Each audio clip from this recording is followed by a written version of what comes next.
E aí, galerinha, beleza?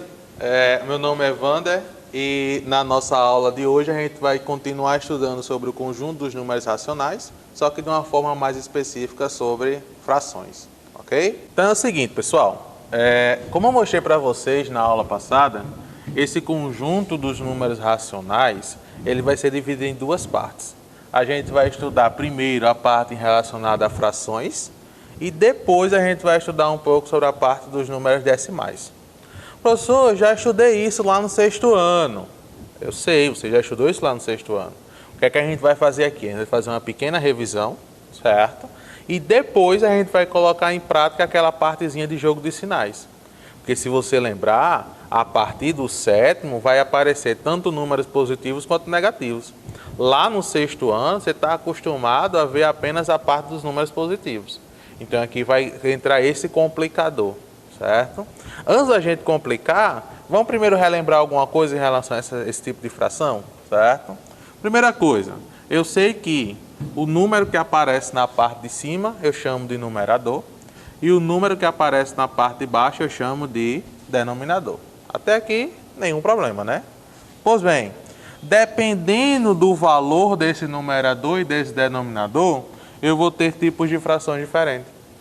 Eu vou ter a fração própria, imprópria e aparente. Qual a diferença entre elas? Uma fração própria é quando eu tenho o numerador menor que o denominador. No caso aqui, ó, no numerador eu tenho 2, no denominador eu tenho 3. Significa que o numerador é menor que o meu denominador. Então isso é uma fração do tipo própria. Quando é que eu vou ter uma fração imprópria? É quando o numerador ele é maior que o denominador. Como o exemplo que eu coloquei aqui, ó, 7 sobre 5. Ok? Na fração aparente, a gente vai ter a seguinte situação. Olha só, para a fração aparente, o resultado da minha fração vai ser um número inteiro. Como assim? Olha só, eu tenho 4 e 2. 4 dividido por 2 dá 2. Ou seja, essa fração tem como resultado um número inteiro. Professor, essa fração aparente não é a mesma coisa que fração imprópria, não? Não. Na fração imprópria, como o exemplo que eu coloquei para vocês ainda agora, 7 sobre 5, isso não me dá um número inteiro. Isso aqui vai me dar um número decimal, isso aqui vai me dar um número quebrado. Ok? Isso aqui vai dar aproximadamente 1,4. Já aqui não, aqui me dá exatamente um número inteiro. Ok? Quando eu consigo compreender fração própria, fração imprópria e assim por diante, eu consigo fazer a comparação de frações. Como é que vai funcionar essa comparação de frações? Para eu comparar as frações, eu tenho que prestar atenção no denominador e no numerador. Como assim? Se os denominadores forem iguais, eu vou comparar da seguinte maneira. O denominador aqui é 3 e 3, olha só. Quem é maior, o 2 ou 1?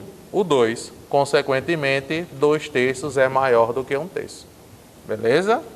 Se eu tivesse aqui outro exemplo, se eu tivesse aqui 1/4 e 5/4. O denominador é igual nos dois. Aqui também. Quem é maior, 1 ou 5? 5.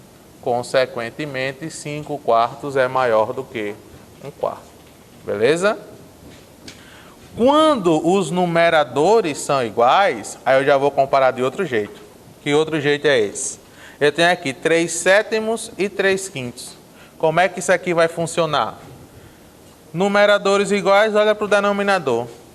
Quem é menor nos denominadores? 7 ou 5? 5. Consequentemente, 3/5 é maior do que 3/7. Um jeito que eu sempre dou a dica para vocês tentarem decifrar isso é assim, ó. Ei, se eu tenho 2 pães, vou dividir para 3 pessoas. E eu tenho um pão e dividir para 3 pessoas, onde é que a galera vai comer mais? Onde é que eu como mais? É quando eu tenho 2 pães para 3 pessoas. Consequentemente, essa fração é maior. Se eu tenho aqui 3 pães, vou dividir para 7 pessoas. E eu tenho 3 pães e dividir para 5 pessoas, onde é que se come mais? Quando eu pego os 3 pães e divido para 5 pessoas. Certo? É só pensar em comida que tudo vai dar certo. Beleza? Vamos lá. Então é o seguinte, pessoal. Além de eu comparar as frações quando tem denominador igual, numerador igual, eu também tenho que saber comparar essas frações quando o numerador e o denominador forem diferentes, certo? Aí aqui fica um pouco mais complicado. Para eu poder fazer isso, você tem que lembrar daquele processozinho de cálculo de MMC que você aprendeu lá no 6º ano, que a gente já começou no 7º ano revisando sobre ele. Ok? Como é que vai funcionar? Quem são os denominadores aqui? É o 3 e o 7. Então você vai fazer o MMC entre 3 e 7. A gente sabe que o 3 só divide por 3, que dá 1. O 7 só divide por 7, que também dá 1. E a gente vai ter que o MMC é 21. Até aqui, tudo ok. O que é que eu vou fazer com esse 21? Eu vou pegar esse 21 e vou colocar ele nos dois denominadores. Feito isso, eu vou pegar esse 21, dividir por quem está embaixo e multiplicar por quem está em cima. 21 dividido por 3, 7. 7 vezes 2 vai dar 14. 21 dividido por 7, 3. 3 vezes 5, 15. O que é que a gente tem aqui? 14 sobre 21 e 15 sobre 21. O que foi que eu fiz? Eu igualei os denominadores. Então, sempre que você tiver uma fração com numerador e denominador diferentes, você já sabe o que vai fazer. Você vai igualar os denominadores. Através de quem? Do MMC. Feito isso, denominadores iguais. Aí vai fazer aquela perguntinha. Se eu tenho 14 pães para dividir para 21 pessoas e 15 pães para dividir para 21 pessoas, onde é que a gente vai comer mais? Claro que a gente vai comer mais quando tiver os 15 pães. Então, 15 21 avos é maior do que 14 21 avos. Consequentemente, 5 sétimos é maior do que 2 terços. Beleza? Feito isso, vamos partir para algumas observaçõezinhas que são interessantes para a gente poder concluir essa parte de comparação de números racionais. Olha só, toda fração própria, aqui eu tenho que lembrar, o que é uma fração própria? É quando o numerador é menor que o denominador. É menor que toda fração imprópria. Por que que eu posso afirmar isso? Pessoal, toda fração própria vai me dar um valor menor do que 1. Toda fração própria, quando eu for dividir, vai dar 0, alguma coisa. Já toda fração imprópria vai me dar sempre um valor maior do que 1. Qual é a conclusão que eu tiro disso? Que toda fração imprópria é maior do que qualquer fração própria.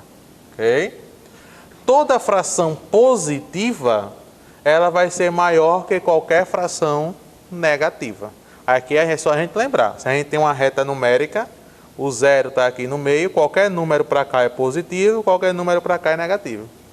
Qualquer número que aparecer aqui vai ser maior do que qualquer número que aparecer aqui. Porque todo número positivo é maior do que qualquer número negativo. Toda fração positiva é maior que 0. Qualquer número que aparece aqui vai ser maior que 0. Consequentemente, o 0 vai ser maior que qualquer número que aparecer aqui. Ou seja, o 0 vai ser maior do que qualquer número negativo. Beleza? Vamos continuar?